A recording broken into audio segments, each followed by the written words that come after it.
हाँ, इस प्रकार से आप बाहु का नियम पढ़ चुके थे। अब आप बाहु के नियम के आधार पर आज हम इलेक्ट्रॉनिक विन्यास बनाना सीखेंगे।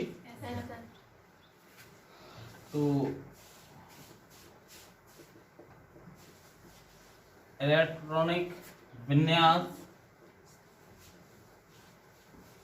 हम कैसे बनाते हैं? देखिए, सबसे पहले मान लीजिए फर्स्ट ए समूह के तत्व हैं hydrogen, lithium, sodium, potassium, rubidium, caesium और फ्रांसियम। सेकंड ए समूह के तत्व हैं जो वो देखिए beryllium, magnesium, calcium, strontium, barium और रेडियम। ठीक है, ये फर्स्ट ए समूह के तत्व हैं, ये सेकंड के हैं। चलो, इसका परमाणु क्रमांक कितना है? 1, इसका 3, इसका 11, इसका 19, इसका 37, इसका 55, इसका 87। बेरिलियम का 4, इसका 12 हो जाएगा, इसका 20, इसका 38 और इसका 56 हो जाएगा और इसका 88 हो जाएगा। इस प्रकार से इनके परमाणु क्रमांक है। हाँ, और भी आगे अब यहाँ पे संक्रमण श्रेणियां दी गई थी, तो इन संक्रमण श्रेणियों में भी संक्रमण श्रेणियां 4 हैं। इनमें से पहली संक्रमण श्रेणी थी जो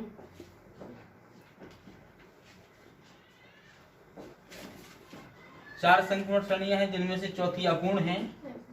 और इसमें पहली संक्रमण श्रेणी स्कैंडियम 21 से और Zn 30 तक है। दूसरी संक्रमण श्रेणी Y 39 से Cd 48, कैडमियम 48 तक, एटेरियम 39 से। और तीसरी संक्रमण श्रेणी L 57 या HF 72 से Hg 80 तक है। और चौथी संक्रमण श्रेणी एक्टिनियम 89 से है, लेकिन ये अभी क्या है? अपूर्ण है। इस प्रकार से हम इसमें ये इसको डी ब्लॉक के तत्व बोलते हैं, को संक्रमण तत्व कहा जाता है। तो इनके भी हम इलेक्ट्रॉनिक विन्यास बना सकते हैं। तो सबसे पहले मान लीजिए हमने उठा लिया क्या? सोडियम को। सोडियम का हमें आप बाहु के नियम के आधार पर इलेक्ट्रॉनिक विन्यास बनाना है। जिन्होंने आप बाहु का नियम नहीं पढ़ा है वो इसके पहले वाले पार्ट्स में पढ़ सकते हैं। इसके पहले जो वीडियो है उसको देख सकते हैं। तो आप बाहु का नियम जो था वो इस प्रकार से था 1s 2s 2p 3s 3p 4s 3d 4p 5s। ठीक है, इस प्रकार से आगे की ओर बढ़ता जाता है। अब हमें सोडियम का आप बाहु का नियम के आधार पर इलेक्ट्रॉनिक विन्यास बनाना है। इलेक्ट्रॉनिक विन्यास का मतलब होता है इलेक्ट्रॉनों का वितरण। इलेक्ट्रॉनों का वितरण होता है, तो हम इसके आधार पर बनाना है। तो सोडियम में 11 इलेक्ट्रॉन से अधिक नहीं होना चाहिए। कितने नहीं होना चाहिए? 11। अच्छा, ये चीज आपको बता दी गई थी उसमें कि S जो उपकक्ष होता है इसमें अधिकतम कितने इलेक्ट्रॉन जाते हैं? 2। P में अधिकतम कितने जाते हैं? 6। और D में अधिकतम कितने जाते हैं? 10। F में अधिकतम कितने जाते हैं? 14। कैसे पता है? क्योंकि S के पास कितने ऑर्बिटल होते हैं? 1 ऑर्बिटल होता है। P में कितने ऑर्बिटल होते हैं? 3 ऑर्बिटल होते हैं। D में कितने ऑर्बिटल होते हैं? 5 ऑर्बिटल होते हैं। ठीक है ना? -L से +L की ओर उससे ज्ञात हो जाते हैं। इसमें 5 ऑर्बिटल होते हैं। और F में कितने ऑर्बिटल होते हैं? 7 ऑर्बिटल होते हैं। ध्यान रखना इसका। आपको ये भी बताया था कि प्रत्येक ऑर्बिटल में 2 इलेक्ट्रॉन से ज्यादा नहीं भरते हैं। अधिकतम S में एक ऑर्बिटल में, कोई भी ऑर्बिटल एक हो, उसमें 2 इलेक्ट्रॉन से ज्यादा नहीं भर सकते हैं। तो S में एक ही ऑर्बिटल है, तो उसमें अधिकतम कितने इलेक्ट्रॉन भरे जा सकते हैं? 2। और कम से कम 0। ठीक है, कम से कम 0, अधिक से अधिक कितने? 2। और P ब्लॉक में, P उपकक्ष में कितने ऑर्बिटल हैं? 1 2 3 हैं। तो इसमें एक में भरेंगे 2 तो 3 में कितने भरेंगे? 6। न्यूनतम कितना? 0 और अधिकतम कितने? 6। कम से कम 0 और अधिकतम 6। इसमें कम से कम 0 अधिकतम कितने? 10, क्योंकि 5 है तो 2 पंचे 10। एक ऑर्बिटल में 2 इलेक्ट्रॉन, तो 5 में कितने हो जाएंगे? पूरे 10 हो जाएंगे। इसमें एक ऑर्बिटल में 2 भरेंगे तो 7 में कितने हो जाएंगे? 14। तो 0 से कितने हो सकते हैं? 14 तक। अब डी में 0 से 1 भी हो सकता है, 0 भी हो सकते हैं, 2 भी हो सकते हैं, 3 भी हो सकते हैं, 4 भी हो सकते हैं। ठीक है, जरूरी नहीं है कि 6 इलेक्ट्रॉन हो। राइट। तो हम इलेक्ट्रॉनिक विन्यास बनाते हैं। अधिकतम एस में 2 से ज्यादा नहीं होना चाहिए, पी में 6 से ज्यादा नहीं होना चाहिए और डी में 10 से ज्यादा नहीं होना चाहिए, एफ में 14 से ज्यादा नहीं होना चाहिए। तो सबसे पहले हम इसका इलेक्ट्रॉनिक विन्यास बनाते हैं। तो फर्स्ट 1s, एस को कितने इलेक्ट्रॉन देना पड़ेंगे आपको? 2। इसके बाद 2s, यहाँ भी एस है तो इसको कितने देना पड़ेंगे? 2। 2p, पी को कितने इलेक्ट्रॉन देना पड़ेंगे? अधिकतम 6। अब हमने आया 3s। अब 3s आया, हम इसको देख रहे हैं वैसे s को चाहिए कितने पड़ते हैं? 2। लेकिन हम थोड़ा गिन के तो देखें जरा कि 2 हमारे पास बचे भी है कि नहीं बचे? 2 2 दूनी 4 और 6 कितना होगा? 10। अब कितना बचा? 1 बचा, तो उसको 2 कहां से दे दें? अपन 1 ही बचा ना, तो 1 ही दे सकते हैं। तो हमने वो अंतिम इलेक्ट्रॉन यहाँ पर छोड़ दिया। ठीक है, तो ये किसका? सोडियम का पूरा इलेक्ट्रॉनिक विन्यास हो गया। अब मान लीजिए हमने लिया किसको? पोटेशियम को। तो पोटेशियम 1s, इस पर कितना दे दिए हम? 2। 2s पे कितना दिए? और 2p पे कितना दिए? और 3s पे कितना देंगे? 2। 3p पे कितना देंगे? 6। और 4s पे आप गिन के देख लेते हैं कितने हो गए पूरे? 2 दूनी 4 और 6 10 और 2 12 और 6 18। अब कितना बचा? 1। तो 1 इलेक्ट्रॉन दे दिया। ठीक है, तो ये इलेक्ट्रॉनिक विन्यास हो गया। अब हमें इस इलेक्ट्रॉनिक विन्यास से क्या क्या पता लगता है? सबसे पहली बात,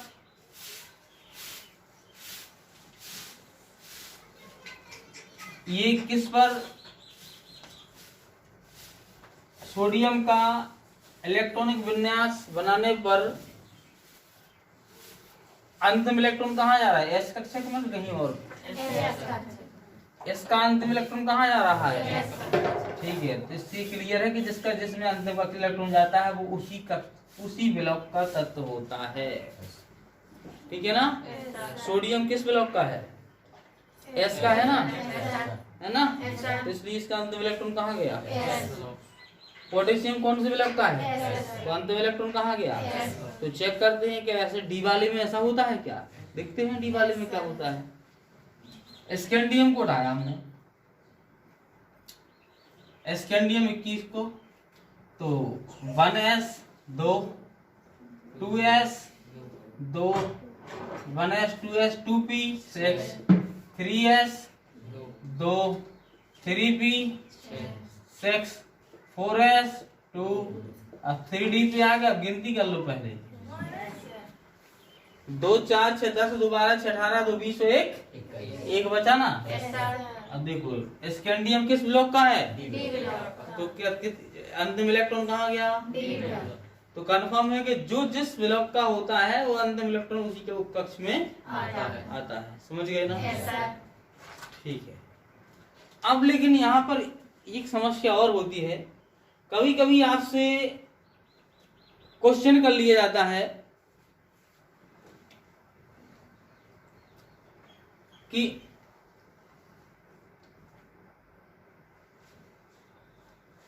इनकी चारों क्वांटम संख्याएं ज्ञात कीजिए। ठीक है, जैसे आपसे क्वेश्चन किया गया कि 3D1 में क्या 3D1 में अंतिम इलेक्ट्रॉन की इसकी अंतिम इलेक्ट्रॉन की चारों क्वांटम संख्याएं ज्ञात कीजिए। राइट, क्या है आपके पास क्वेश्चन कि 3D1 में, ये 3D1 ऐसा लिख जाएगा, 3D1 में अंतिम इलेक्ट्रॉन की चारों क्वांटम संख्याएं ज्ञात कीजिए। ठीक है, ऐसा क्वेश्चन आया आपके पास तो चारों क्वांटम संख्या आपको पता है कौन कौन सी होती हैं? एक तो मुक्त क्वांटम संख्या, दूसरी द्विगंशी क्वांटम संख्या, और तीसरी और पांचवी पांचवी होती, चौथी होती ना, पांचवी तो नहीं होती ना, तो क्यों बता रहे हैं आप लोग? छठी बोलेंगे तो बता दोगे? चलो कोई बात नहीं। तो पहले एक बार हमने चेक कर लिया कि जहां पर अंतिम इलेक्ट्रॉन जाता है वो उसी ब्लॉक का होता है। यहाँ डी में देख लिया कि अंतिम इलेक्ट्रॉन में गया, इसलिए किसका है ये? डी ब्लॉक का है। चलो ठीक है, अब हम इसको इस क्वेश्चन को अभी सॉल्व करेंगे, चारों क्वांटम संख्याएं ज्ञात करना बताएंगे। इसके पहले हम इसकी और कुछ जानकारियां लेते हैं।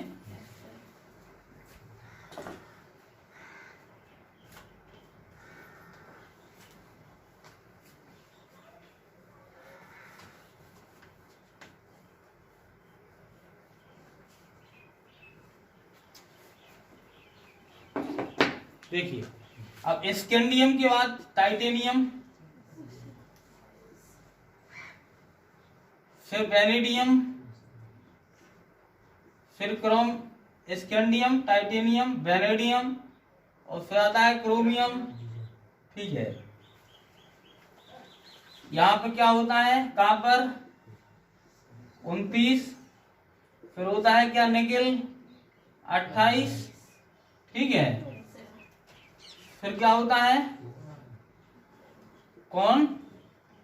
कोबाल्ट कितना? 27। फिर क्या होता है? आयरन 26, और यहाँ पे मैंगनीज क्या होता है? 25। ठीक है, अब आपसे ये बताया जाए, कहा जाए कि इसका इलेक्ट्रॉनिक विन्यास बनाएंगे अपन। तो एक्चुअली होता क्या है कि इतना सारा है इसी में इतनी सारी संख्या लेना है अपन को, 3D तक पहुंच गए। अब अगर हम 29 वाले का बनाएंगे तो कहां तक पहुंच जाएंगे? निश्चित का बहुत आगे पहुंच जाएंगे। तो हम इसके लिए एक काम करते हैं, इलेक्ट्रॉनिक विन्यास बनाने के लिए क्या काम करते हैं कि स्कैंडियम 21 का जैसे बनाना है, यदि हमें मात्र ये प्रयोग हम चारों संक्रमण श्रेणियों के लिए करते हैं। जो ट्रिक आपको बता रहे हैं ये चारों संक्रमण श्रेणियों के लिए इसका उपयोग करेंगे, ना कि एस ब्लॉक के तत्वों के लिए और ना कि पी ब्लॉक के तत्वों के लिए। ये चारों संक्रमण श्रेणियां हैं, 1 2 3 4, 4 संक्रमण श्रेणियां हैं। डी ब्लॉक के तत्वों को संक्रमण तत्व कहते हैं क्योंकि इनके n-1 डी कक्षक आंशिक रूप से भरे रहते हैं। वो आगे बताएं क्या है उसमें। तो स्कैंडियम का यदि हमें इलेक्ट्रॉनिक विन्यास बनाना है तो हम क्या करते हैं? सबसे पहले याद रखना, हम आर्गन 18 लेते हैं। अक्रिय गैस किसे लेते हैं? आर्गन 18। तो 18 इलेक्ट्रॉन यहां पर चले गए। आप गिनती मारिए आप इसमें 2 4 6 10 2 12 और 6 18 यहां तक हुई ना। तो यहां तक का इलेक्ट्रॉनिक विन्यास किसने ले लिया? आर्गन 18 ने। राइट। अब कौन बचा? 4s और 3d। कौन बचा? 4s और 3d। अब एक्चुअली s में कितने ऑर्बिटल होते हैं? 1। d में कितने ऑर्बिटल होते हैं? 3 होते हैं। कि 5 होते हैं? 5 होते हैं। कितने होते हैं? 5। हाँ, मैं हाँ सर का देते। अभी क्वांटम संख्या 5 बता रहे थे। तो डी में कितने होते हैं? 5 ऑर्बिटल, और एस में कितने होते हैं? 1 ऑर्बिटल होता है। अब आर्गन 18 चले गए यहाँ पर। ठीक है, बचे कितने? ये 2 वाले 18 चले गए, बचे कितने? अभी 3। 18 और 3 कितने होते? 21। तो एस में तो पहले 2 जाना ही जाना है। अब 1 बचा तो वो कहाँ जाएगा? डी में। और आपको बताया था कि पहले इनका चक्रण करते हैं हम ऊपर की ओर, और फिर दूसरे इलेक्ट्रॉनों को कहाँ करते हैं? नीचे की ओर। पहले ऊपर, फिर कहाँ करते हैं? नीचे। और डी ब्लॉक में और भी अगर इलेक्ट्रॉन होती तो हम पहले एक एक सब में बांटते, फिर दूसरी बार यहीं से स्टार्ट करते हैं, वो भी इनको कहाँ करते हैं, एंटी क्लॉकवाइज, मतलब नीचे की ओर करते हैं। ठीक है, राइट। तो स्कैंडियम का इलेक्ट्रॉनिक विन्यास हम ऐसा भी बना सकते हैं। ठीक है, अब अगर बनाना हमें किसका, इटेरियम का, इटेरियम का बनाना है, तो इटेरियम का ये Y39 है ना, अगर इसका बनाना है तो इसके लिए क्या करेंगे हम, तो Y39 है तो इसके लिए लेंगे हम एक अक्रिय गैस क्रिप्टॉन 36। क्या लेंगे, क्रिप्टॉन का कितना होता है, 36 होता है परमाणु क्रमांक, तो क्रिप्टॉन 36 लिए तो 36 तो चले गए। अब इसमें आया था 4s3d, इसमें क्या आएगा 5s और 4d, क्या आएगा 5s और 4d। ठीक है, इसमें वही समस्या, वही ऐसे ही बनाएंगे हम, 5s और 4d होगा। इसमें कितने ऑर्बिटल होंगे, एक, इसमें कितने ऑर्बिटल होंगे आपके, 5 ऑर्बिटल होंगे, और इसमें 36 के बाद 37 और 38, और एक क्या आ जाएगा 39। राइट, इसका बना देंगे हम, और भी आगे बनाएंगे हम इनको, तो इसी प्रकार से बनाते जाएंगे हम। ठीक है, इसमें 5s और 4d आएगा, इसमें क्या आएगा 6s और 5d, क्या आएगा 6s और 5d, और इसमें ली थी क्रिप्टॉन 36, इसमें लेंगे हम जीनान 54। कितना लेंगे, जीनान 54, अक्रिय गैस जीनान 54 ले लेंगे। ठीक है, एक्चुअली ये जो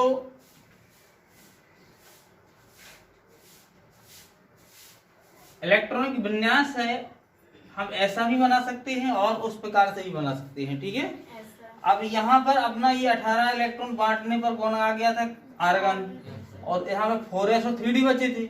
अगर हम उसी प्रकार से इटेरियम का बनाएंगे तो 36 इलेक्ट्रॉन जहां तक बैठेंगे, उसके बाद जो दो संख्याएं बचेगी वो कौन बचेगी, 5s और 4d। कौन कौन बचेंगी, 5s और 4d। 36 इलेक्ट्रॉन ले लेंगे हम तो कौन बचेगी फिर, 5s और 4d। इसमें क्या बची हुई थी, 4s और 3d। ठीक है ना, इसी प्रकार से इसमें 5s और 4d लग जाएगा।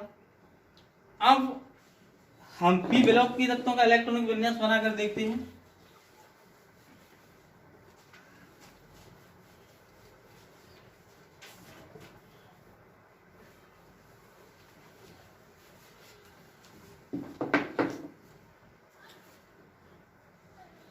अच्छा, यहाँ पर एस ब्लॉक में कितने हैं, 2 इलेक्ट्रॉन, यहाँ पे डी पे कितना है, 1।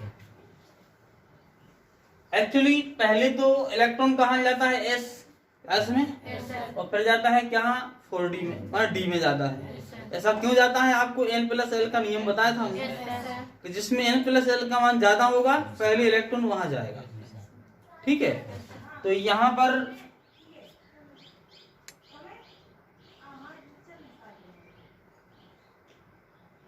यहाँ देखिए n+l का मान निकालेंगे यदि हम, ठीक है, तो 5 n का मान कितना हो गया, और ये क्या है आपका s है ना, तो यहाँ पे l का मान कितना है, 0। s को क्या होता है 0, मैथमेटिकल वैल्यू क्या होती है s की 0, तो कितना हो गया 5 ही होगा। इसको देखेंगे हम, n का मान 4 है प्लस d का मान कितना है 2 है, तो कितना हो जाएगा फिर 6। तो n+l का मान जिसमें कम होगा पहले इलेक्ट्रॉन वहां जाएगा ना, इसलिए s कक्षक में पहले जाता है इलेक्ट्रॉन। ठीक है ना। अब कभी कभी ऐसा भी होता है, जैसे कि आपने पहले 2 यहाँ पे 38 हो, यहाँ पर आपने देखा था हमने, यहाँ पे 18 हो गए थे, तो 19, 20 और 1 21। कभी कभी ऐसा भी हो जाता है कि यहाँ पर 2 इलेक्ट्रॉन नहीं दिए जाते हैं, 1 दिया जाता है और यहाँ पर लास्ट में कितने हो जाते हैं 2। ऐसा कब होता है, ऐसा कब होता है, ऐसा एक्चुअली जब होता है जब यदि डी कक्षा का ये, यदि इसमें 4 इलेक्ट्रॉन हो, कितने 4, और यहाँ हो कोई s, निश्चित होगा s 4s होगा, तो ये 1 इलेक्ट्रॉन स्पेस में चला जाता है। तो इसके पास कितना बचता है 1 और इसके पास कितने हो जाते हैं 5। ठीक है। एक परिस्थिति कब होती है, जब यहाँ पर इलेक्ट्रॉन कितना होता है 2 और यहाँ पर होते हैं इलेक्ट्रॉन कितने 9। तो यहाँ से एक इलेक्ट्रॉन कहाँ चला जाता है, इसमें तो डी कक्षक हो जाता है पूर्ण और यहाँ पे क्या बचता है 1। कभी ऐसा भी होता है कि यहाँ पे क्या बचता है 0। वो उनका इलेक्ट्रॉनिक विन्यास वो कैसे होते हैं, वो अलग से बनाए जाते हैं, बताऊंगा उनको अलग से बना करके।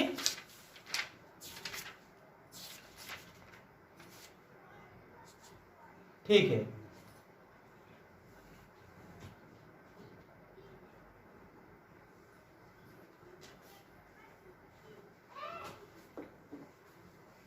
जैसे कॉपर और क्रोमियम का उदाहरण हम ले लेते हैं। ठीक है, किसका, कॉपर का और क्रोमियम का उदाहरण लेते हैं हम।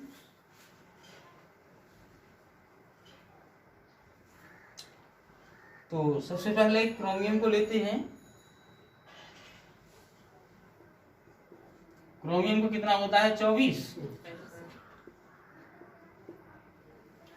इसको बनाएंगे तो 1s 2s 2p 3s 3p 4s और 3d। तो यहाँ पर कितने हो गए थे आपके 18 और 2 20 और यहाँ पे कितने हो जाएंगे 4 24। देखिए वही कंडीशन बन गई, आपको बताया था हमने। यहाँ पे 4 आया तो यहाँ से एक इलेक्ट्रॉन इसमें चला जाता है, तो यहाँ पे क्या बचेगा 1 और यहाँ पे क्या बचेगा 5 हो जाएंगे। ठीक है। ये क्रोमियम एक अपवाद मान के चलिए, अपवाद है ये। ठीक है। एक होता है कॉपर। कॉपर का कितना होता है 29। इसको बनाएंगे 1s square 2s square 2p6 3s square 3p6 4s square 3d9। क्योंकि 2 4 6 10 2 12 6 18 2 20 और 9 29। अब एक्चुअली यहाँ पर 9 इलेक्ट्रॉन है तो इसमें से ठीक है कॉपर वाले से हाँ 1 चला जाएगा, तो यहाँ पे क्या बचेगा 10 हो जाएंगे और यहाँ पर क्या बचेगा 1। आया कुछ समझ में? तो पहली संक्रमण श्रेणी में ये 2 अपवाद हैं, दूसरी संक्रमण श्रेणियों में भी अपवाद हैं, दूसरी संक्रमण श्रेणी में भी अपवाद हैं और तीसरी में भी अपवाद हैं। तो इस प्रकार से हम इलेक्ट्रॉनिक विन्यास बनाएंगे। अब हम ज्ञात करेंगे चारों क्वांटम संख्याएं ज्ञात करने के लिए कहा जाए तो हम चारों क्वांटम संख्याएं किस प्रकार से ज्ञात करते हैं उन्हें देखिए आप।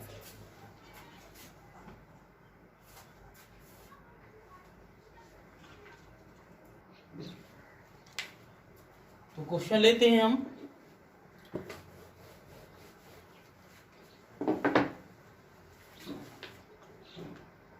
मैंने लिख दिया, इसी में से कोई उठा लेता हूं मैं। जैसा कि ये उठा लिया मैंने,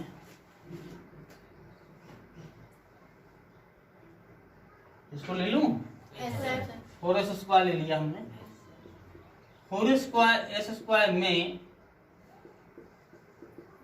अंतिम इलेक्ट्रॉन की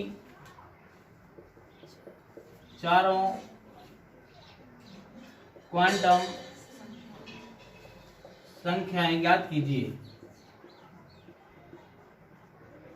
क्वेश्चन का नमूना बता दिया, इस प्रकार से बन सकता है। तो सबसे पहले आप देखिए 4s स्क्वायर लगाइए। तो 4 क्या है आप जानते ही n है, ठीक है। तो n का मान कितना है 4, एक क्वांटम संख्या निकल आई। ये कौन सी क्वांटम संख्या है मॉक क्वांटम संख्या निकल आई। दूसरा इसमें क्या दिया गया है s, ठीक है। दूसरा क्या दिया गया s। तो दूसरी कौन सी है द्विगंशी। द्विगंशी क्वांटम संख्या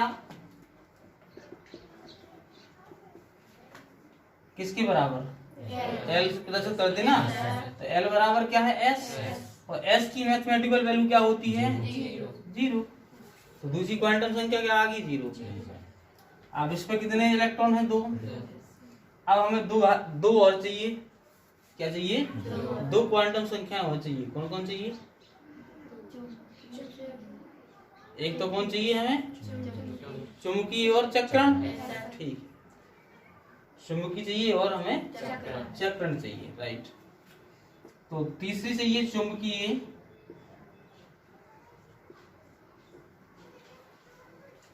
तो चुंबकीय का सूत्र क्या है? -L से +L तक, ये होता ना।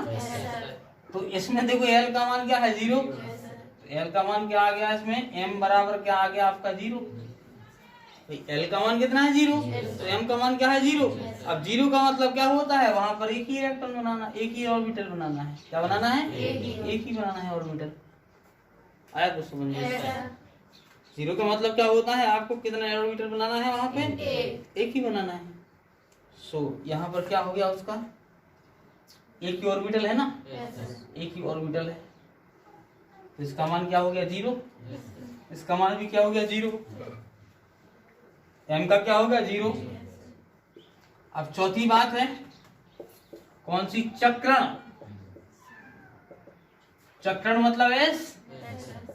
तो हमें इसका इलेक्ट्रॉनिक विन्यास बनाना है और अंतिम इलेक्ट्रॉन के लिए ज्ञात करना है। तो इसमें 2 इलेक्ट्रॉन है, 4s में कितने इलेक्ट्रॉन है? 2। तो पहला ऐसा भरा होगा और दूसरा कैसा भरा होगा? ऐसा। तो आपको पता है कि यदि इलेक्ट्रॉन ऐसा जाए तो ये क्या है? क्लॉकवाइज। ठीक है। और अगर इलेक्ट्रॉन ऐसा जाए तो क्या है? Anti clockwise. ठीक है ना। तो इसका मतलब है ये अंतिम इलेक्ट्रॉन की बात चल रही ना। तो अंतिम इलेक्ट्रॉन इसमें कौन है? पहले ये भरा होगा, बाद में ये। तो ये एंटी क्लॉकवाइज है ना, तो इसका मान क्या हो जाएगा? S बराबर एंटी क्लॉकवाइज को क्या देते हैं? -1/2। और क्लॉकवाइज को क्या देते हैं? धन 1/2। तो चारों क्वांटम संख्या आ गई इसकी।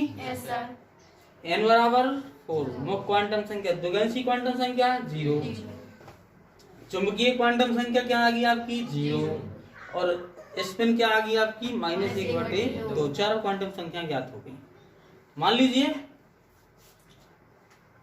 ले लेते हैं हम, कोई लिखा है इसमें, ये लिखा जैसे 3D1 लिखा ना। तो 3D1 में हमें इसके अंतिम इलेक्ट्रॉन की चारों क्वांटम संख्या ज्ञात करना है। तो n का तो आप आराम से निकाल लोगे ना। n बराबर कितना है? 3। और l का निकाल लोगे, l का मान d है। और d का क्या है? मैथमेटिकल वैल्यू क्या है? क्या है? 2। कितना है? 2। Very good. तो L की भी निकाला, 2 तो आराम से निकाल लोगे। अब बची हुई है तीसरी वाली, तो ये M की चाहिए हमें। तो पहले तो D है जो M का मान क्या होता है? -L से +L तक होता है। तो L का मान कितना है आपका? 2 है ना। L का मान 2 है, तो -2, -1, 0, फिर क्या हो जाएगा? +1, और फिर क्या होगा? +2। मतलब कितना ऑर्बिटल बनना है?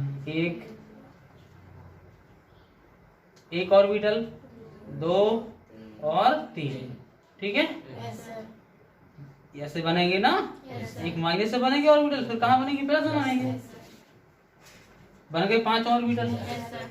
5 ऑर्बिटल बनने के बाद वहां पर दिखाई नहीं दे रहा, यहाँ दिख लेते हैं हम।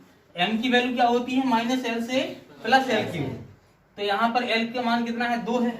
तो पहले इसको M के मान के लिए L को माइनस में लेंगे, तो 2 को पहले लेंगे माइनस में, -2, -1 और 0। फिर लेंगे प्लस में, तो +1 और +2। अब इनके अनुसार हम ऑर्बिटल बनाएंगे। तो ये प्लस वाला है, ये माइनस वाला है, ये +1 और एक +2। ठीक है। अब हमें ये पता नहीं है कि अंतिम इलेक्ट्रॉन कहाँ है, बल्कि डी में कितने इलेक्ट्रॉन है? 1 है। तो डी में पहला इलेक्ट्रॉन कहाँ जाएगा? इधर, कि कहीं इधर जाएगा?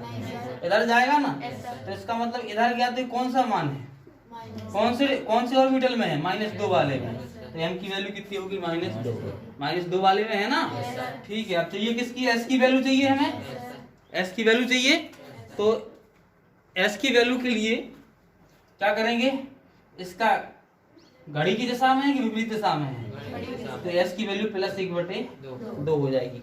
चारों क्वांटम संख्या ज्ञात होगी, n, l और m, s चारों होगी ना। तो किसी भी आप किसी की भी क्वांटम संख्या, चारों क्वांटम संख्या ज्ञात कर सकती है। अगर आपसे पूछ जाए कभी घुमाने के लिए, आपसे पूछ लिया जाए कि बताइए 2p की चारों क्वांटम संख्या ज्ञात कीजिए। अब इस पे इलेक्ट्रॉन नहीं बताएंगे, 2 है कि 3 है कि 4 है कि 5 है कि 6 है, ठीक है। कोई नो प्रॉब्लम। n का मान तो आपको 2 दिखाई दे रहा है, l का मान p और p का मैथमेटिकल वैल्यू क्या है, 1 है ना, ठीक है। अब चाहिए m की वैल्यू तो है -l से +l की ओर, तो l का मान कितना है, 1, तो चलेंगे हम -1 है ना, -1 फिर 0 और फिर +1, इसका मतलब कितना ऑर्बिटल बनना है, 3 ऑर्बिटल बन गए। अब इसमें इलेक्ट्रॉन तो आपको पता है ही नहीं, है क्या, पता ही नहीं। जब इलेक्ट्रॉनों का पता नहीं है आपको, फिर क्या करेंगे,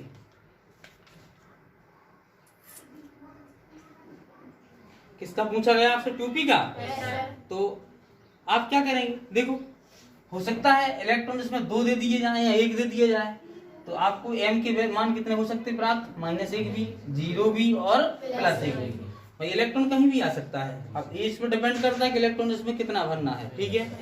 अब आती s की वैल्यू, तो अगर इलेक्ट्रॉन ऐसा भी हो सकता है कि सीधा है या उल्टा है, तो +1/2 भी हो सकती है और -1/2 भी हो सकती है। ये संख्या डिसाइड कब होंगी, जब इस पे इलेक्ट्रॉन भर जाएगा, अंडरस्टूड, ठीक है।